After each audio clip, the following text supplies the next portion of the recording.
quotations so you can see what I'm talking about.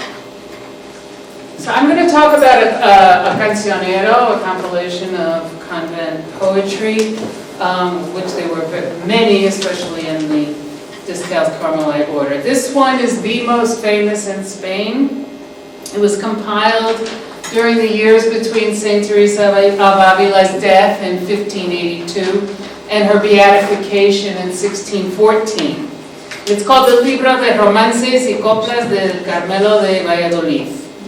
So, and what I'm going to talk about today is how early modern women religious in Spain understood, expressed, and practiced their spirituality. So I'm interested here in how the nuns collectively furthered their spiritual aims and their sense of being a community and part of an order, especially, not just Catholics, but especially Descalzed Carmelites, through this effort of creating this volume of poetry. The libro, I'm going to refer to it as the libro.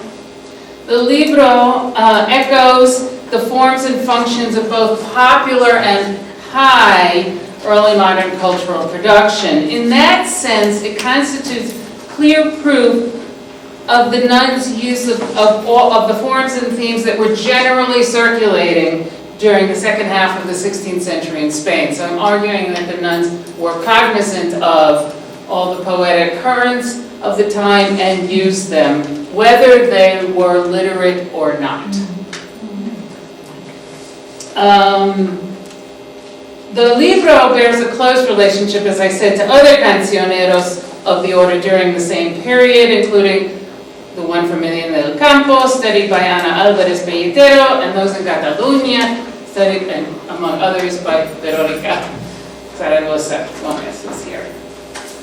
Frequently, however, critics have denigrated, that is, put down the poetic. They said that the quality of the verses isn't very good.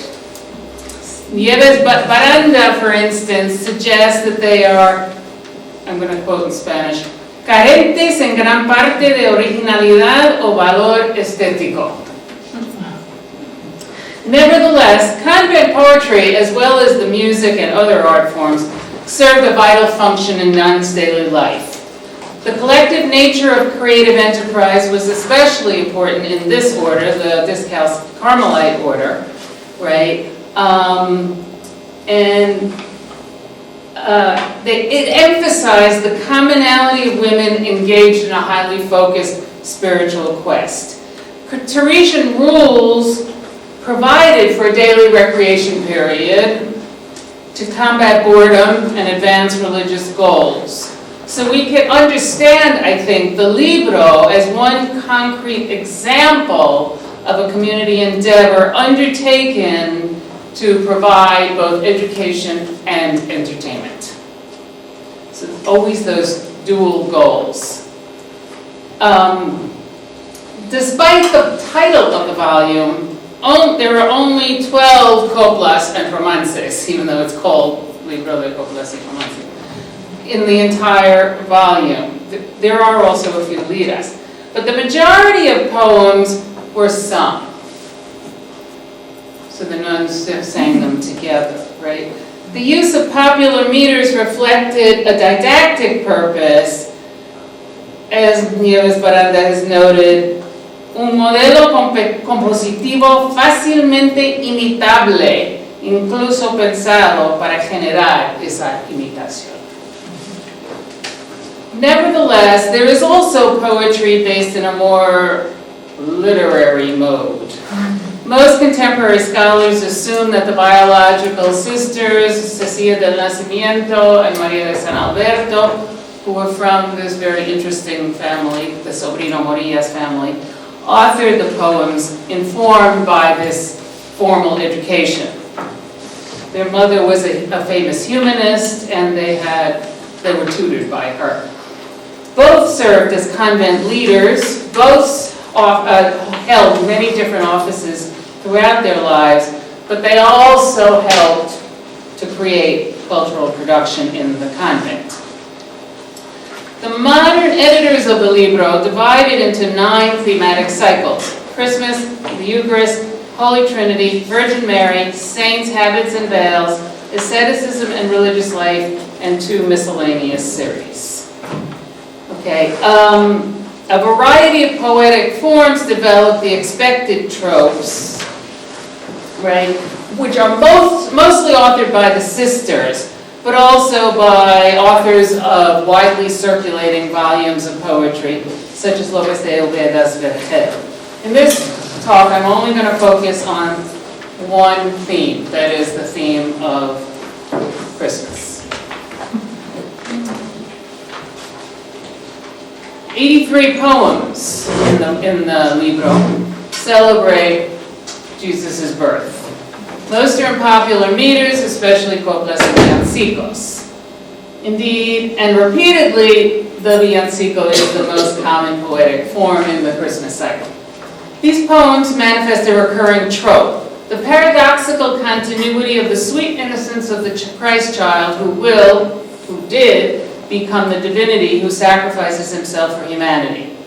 In one poem, for instance, a brief poem, the poem highlights in simple yet eloquent language the juxtaposition between the unsullied child and the sacrificial adult lamb. It's up there. I'm going to skip reading it to save time. Throughout the poem, the contrast between Jesus' humildad and his majestad is discerned through faith. The soul metaphorically experiences the sun at midnight and the stars at noon because of the existence of God within. Christmas verses frequently focus on family relationships, especially those between mother and child, obviously. And obviously, therefore, Mary plays a central role. Because of the biology of motherhood, the female body, generally associated with sin in Catholicism, gains positive significance. The Virgin's child is beautiful, the poetic voice announces in one poem, adding to her value as a mother. Okay, next.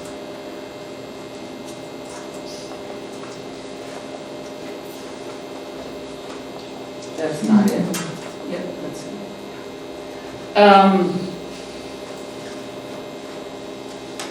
Let's keep reading. Note that in the poem, no, this is not the right poem. I'm sorry. Forget it. Ignore it for the moment. Okay. Other poems celebrate Mary's role as mother. For example, in one poem, the speaker exclaims, "Viva, viva, viva, la Virgen doncella que trae la fe viva, el registro de ella muestra Dios en ella hoy a tribunal." Okay, and this is supposed to be the next one. No. Yes, this is the second one. The slides got mixed up. Here's the third one. Can you see that? Large enough? I'm not sure if it's large enough. Okay. Even more, in another poem, Mary is placed center stage as a shepherd in her own right within the framework of maternity. Let's see that there.